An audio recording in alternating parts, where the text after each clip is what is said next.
유튜브에서나 보던 막장 불륜 스토리. 솔직히 남의 이야기라고만 생각했습니다. 댓글 달면서 저런 사람들은 대체 어떻게 그럴 수가 있지? 하며 고개를 절레절레 흔들곤 했죠. 그런데 어느 날 그 이야기가 내 인생이 되어 있더군요. 나는 40대 초반입니다. 아내는 30대 초반, 나이 차이가 제법 있습니다. 처음 만났을 때 주변에서 걱정도 많이 했어요. 나이 차이가 너무 나는 거 아니야? 나중에 문제 생기면 어쩌려고. 근데 나는 괜찮다고, 사랑하면 되는 거 아니냐고 당당하게 말했습니다. 아이 둘이 있고 육아는 거의 아내가 전담해 왔습니다. 첫째가 태어났을 때가 기억나요. 새벽에 아기 울음소리에 깨면 아내가 벌떡 일어나서 달래주곤 했죠. 당신은 내일 회사 가야 하니까 자. 내가 할게. 그렇게 말하는 아내가 정말 고마웠어요. 나는 밖에서 돈 벌고 집에 오면 아이들 얼굴 보고 그게 가장 평범한 행복이라고 믿고 살았습니다. 퇴근하고 현관문을 열 때마다 아빠 왔다 하고 달려오는 아이들. 그게 내 하루의 전부였어요. 힘들어도 그 순간만큼은 모든 게 괜찮았습니다. 부부 사이에 큰 싸움도 없었습니다. 물론 작은 다툼은 있었죠. 설거지 좀 해줘. 쓰레기 왜 안 버렸어? 그런 사소한 것들. 근데 그게 뭐 대수겠어요. 다들 그렇게 살잖아요. 그래서 더더욱 아무 문제 없다고 착각했습니다. 우리는 평범한 가정이라고, 행복한 가정이라고 믿었어요. 주말이면 아이들 데리고 공원 가고, 명절엔 함께 고향 가고. 그게 우리의 일상이었습니다. 지금 생각하면 신호가 있긴 했어요. 근데 그땐 몰랐죠. 아니, 모르고 싶었던 건지도 모르겠습니다. 몇 달 전부터였을까요? 아내가 변했습니다. 핸드폰을 손에서 놓지 않고 갑자기 맘카페 이야기를 자주 하더군요. 아이들 친구, 육아 고민, 학교 이야기들. 요즘 맘카페에서 육아 정보 공유하는 게 재밌어. 그렇게 말하면서 핸드폰 화면을 내게 보여주지 않더라고요. 예전엔 그냥 보여줬거든요. 여보, 이것 봐. 이거 우리 애한테도 괜찮을 것 같지 않아? 하면서요. 근데 어느 순간부터 핸드폰을 뒤집어 놓거나 화장실 갈 때도 들고 가더라고요. 밤에 자다가 진동 소리에 깨면 아내가 몰래 핸드폰 확인하는 모습도 봤어요. 누구야? 물어보면 아, 맘카페 알림이야 하고 대수롭지 않게 넘기곤 했죠. 그 남자도 같은 동네, 아이 학교도 같고 심지어 같은 반이었습니다. 육아 상담 좀 했어. 아이 문제로 얘기하다 보니 친해졌어. 그 말들을 나는 아무 의심 없이 믿었습니다. 아니, 믿고 싶었습니다. 설마 같은 반 학부모끼리 그럴 리가 없다고. 아이들이 친구인데 그 부모들끼리 그럴 리가 없다고요. 오히려 나는 좋아했어요. 학교에 친한 사람이 생겨서 다행이네. 육아하느라 힘들었을 텐데. 그렇게 말하면서 아내 어깨를 토닥여줬던 기억이 나요. 지금 생각하면 정말 바보 같았죠. 내가 출장을 간 사이 그 둘은 우리 집에서 만났습니다. 내가 피땀 흘려 마련한 아이들이 자라는 그 집에서요. 그 집은 정말 힘들게 마련한 거였어요. 대출받고 몇 년 동안 허리띠 졸라매며 모은 돈으로 산 우리 집. 아이들 방도 예쁘게 꾸며주고 거실에는 아이들 사진 액자도 걸어놨죠. 우리 집이다 하는 그 뿌듯함이 얼마나 컸는지 몰라요. 그런데 그 집에서 내 침대에서 생각만 해도 온몸에 소름이 돋습니다. 알게 된 건 CCTV 덕분이었습니다. 사실 홈캠은 아이들 안전 때문에 설치한 거였어요. 설마 이런 용도로 확인하게 될 줄은 몰랐죠. 출장 갔다가 일찍 끝나서 집에 왔는데 아내가 없더라고요. 전화해도 안 받고, 아이들은 학교 갔고, 이상하다 싶어서 CCTV를 확인했어요. 혹시 무슨 일이 있었나 싶어서요. 보고도 한참을 믿지 못했습니다. 화면을 다시 돌려보고 또 돌려봤어요. 혹시 다른 사람인가 싶어서요. 근데 아니더라고요. 선명하게 보이는 아내의 얼굴, 그리고 그 남자. 화면 속 남자는 낯설지 않았습니다. 아이 학교에서 몇 번 스쳤던 그 아이 친구 아빠였습니다. 한 번은 학교 행사에서 옆에서 같이 커피도 마셨던 사람이에요. 아이들 잘 지내나 봐요. 네, 다행히 친하게 지내더라고요. 그렇게 평범하게 대화를 나눴던 사람.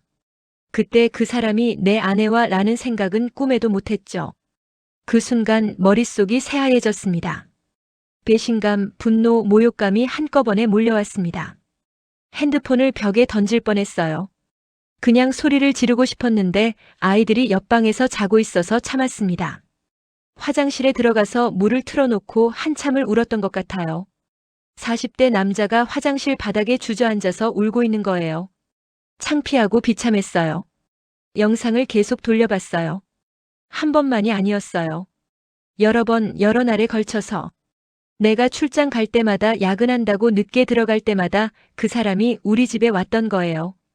거실 소파에 나란히 앉아서 웃고 있는 모습, 주방에서 뭘 함께 만들어 먹는 모습, 그리고 더 이상은 볼 수가 없었어요. 토할 것 같았습니다. 아이들 학교가 갔다는 사실이 이 상황을 더 지옥으로 만듭니다. 아이는 아무것도 모르고 그 집 아이와 웃으며 학교에 갑니다. 어제도 그랬어요. 아빠, 오늘 민준이랑 축구했어. 민준이가 골 엄청 많이 넣었어. 민준이가 그 집 아들입니다. 웃으면서 말하는 아이 얼굴을 보는데 가슴이 찢어지더라고요. 그래? 재밌었어? 억지로 웃으면서 대답했어요. 근데 속으로는 계속 이런 생각이 들었어요. 이 아이가 알면 어떻게 될까? 자기 엄마가 자기 친구 아빠와 학교 운동회 때도 그랬어요. 내 가족이 다 모였어요. 나와 아내, 그리고 그 남자와 그 남자 아내.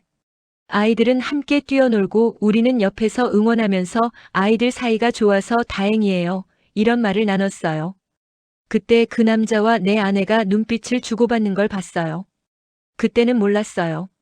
지금 생각하니 그게 보이더라고요. 어떻게 그렇게 태어날 수가 있었을까요? 이혼하고 싶습니다. 아니, 솔직히 말하면 당장 끝내고 싶습니다. 매일 아침 아내 얼굴을 보는 게 고문이에요. 같은 식탁에 앉아서 밥 먹고 같은 침대에서 자는 게 견딜 수 없어요.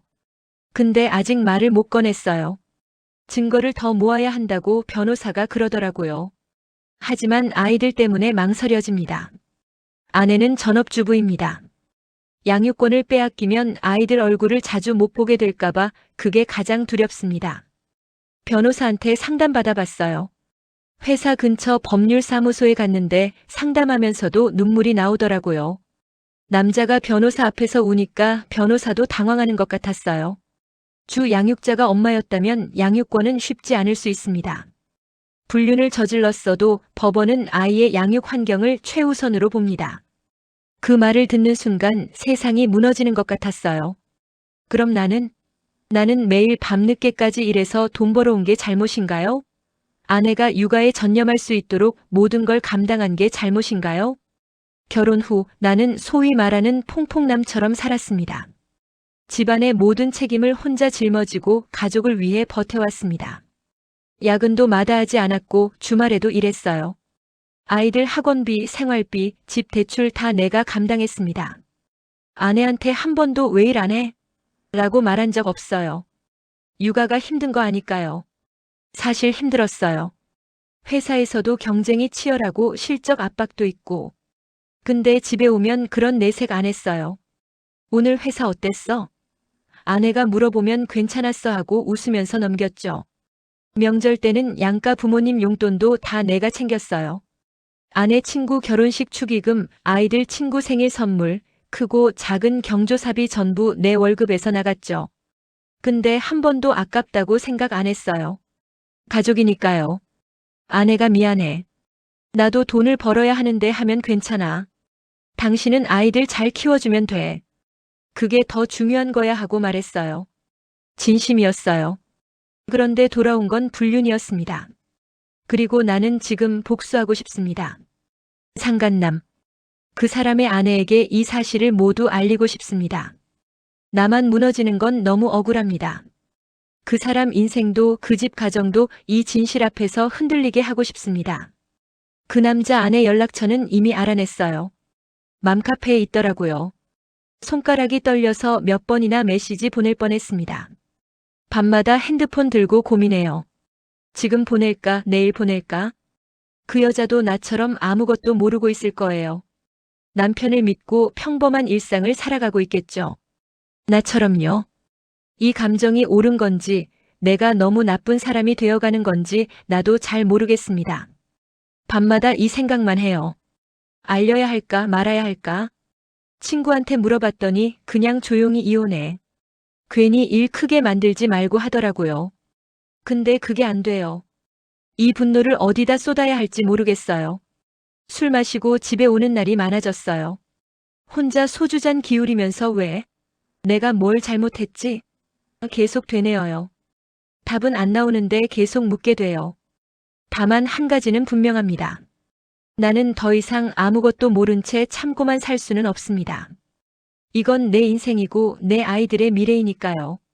오늘도 아내는 아무렇지 않게 저녁을 차려주고 아이들은 아빠 오늘 회사 어땠어? 라고 물어봅니다. 저녁상을 차리는 아내를 보면서 생각해요. 저 사람이 정말 내가 알던 사람이 맞나? 10여 년을 함께 산 사람인데 이렇게 낯설 수가 있나요? 오늘 뭐 해? 아내가 물어봐요. 응, 일 좀 하다 왔어. 나는 웃으면서 대답해요. 근데 속은 계속 타들어가고 있습니다. 식탁에서 밥 먹을 때 아내가 아이들한테 반찬 집어주는 모습을 봐요. 많이 먹어. 요즘 키 크는 시기야. 그렇게 자상하게 말하는 모습을 보면 정말 미칠 것 같아요.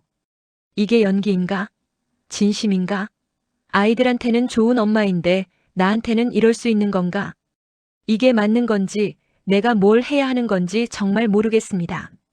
어젯밤엔 악몽을 꿨어요. 아이들이 아빠, 왜 우리 헤어져? 하고 우는 꿈. 깨고 나서 한참을 멍하니 천장만 봤어요. 옆에서 아내가 자고 있는데 정말 낯선 사람 같았어요. 변호사는 증거를 더 모으라고 했어요. CCTV 영상만으로는 부족하다고. 메시지 기록, 통화 기록, 더 많은 증거가 필요하다고 하더라고요. 그래서 나는 지금도 연기를 하고 있어요. 아무것도 모르는 척, 행복한 남편인 척. 근데 이게 얼마나 더 버틸 수 있을지 모르겠어요. 아침에 출근할 때 아내가 조심해서 다녀와 하고 말해요. 예전에는 그 말이 따뜻했는데 이제는 그냥 공허해요. 형식적인 인사말처럼 들려요. 회사에서도 집중이 안 돼요. 업무 중에도 계속 생각나요. 지금 집에 혼자 있을 텐데 혹시 또 그 사람을 부르는 건 아닐까? 미칠 것 같아요. 점심시간에 CCTV를 확인하는 게 일상이 됐어요. 핸드폰으로 실시간으로 볼 수 있거든요. 아내가 혼자 있는 걸 확인하고 나서야 밥을 먹어요. 동료들이 물어봐요. 요즘 무슨 일 있어? 안색이 안 좋은데. 아니야, 괜찮아. 그냥 좀 피곤해서. 또 거짓말을 해요. 이제 나도 거짓말쟁이가 됐네요. 주말이 되면 더 힘들어요. 가족끼리 시간을 보내야 하는데 연기하는 게 너무 힘들어요. 유원지 가서도 식당 가서도 계속 가면을 쓰고 있는 느낌이에요. 아이들은 몰라요. 아빠, 왜 요즘 말이 없어? 큰애가 물어봤어요. 아니야, 아빠 괜찮아. 그냥 일이 좀 바빠서 그래. 또 거짓말. 이 모든 게 언제까지 계속될까요? 내 인생이 이렇게 끝나는 걸까요? 나는 그저 평범하게 가족을 사랑하고 싶었을 뿐인데.